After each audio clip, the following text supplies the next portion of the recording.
Kadapa situation is a different situation because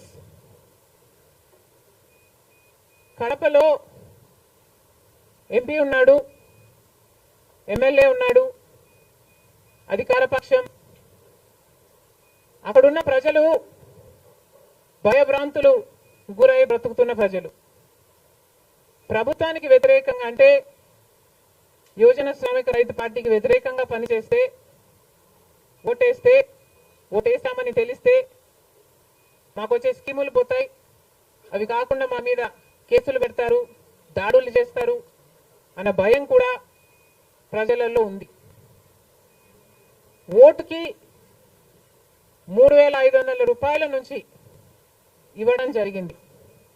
విచ్చలవిడిగా డబ్బులు ఖర్చు పెట్టారు, డబ్బులు పని చేయకపోతే బెదిరించారు, లేకపోతే కేసులు పెడతామని, స్కీములు తీసేస్తామని, ఇలాంటి ఎన్నో ప్రలోభాలకు కడప ప్రజలు గురయ్యారు. ఇవన్నీ కూడా పనిచేశాయి. నేను కడపలో గెలవకపోవడానికి కారణం టైం అనే నేను అనుకుంటున్నాను. బికాస్ నేను కడపలో తిరిగింది కేవలం 14 రోజులు మాత్రమే. 14 రోజులు క్యాంపెయిన్ చేశాము, మిగతా టైం స్టేట్ వైడ్ క్యాంపెయిన్ చేశాము. మేము 14 రోజులు ఎంత కష్టపడినా కూడా we were not able to cover most of the geographical area. చాలా మటుకు రూరల్ ప్రాంతాలలో కనీసం రాజశేఖర్ రెడ్డి బిడ్డ పోటీ చేస్తుంది అన్న విషయం కూడా చాలా మందికి తెలియలేదు. మేము పోటీ చేసింది కూడా ఎలాగైనా సరే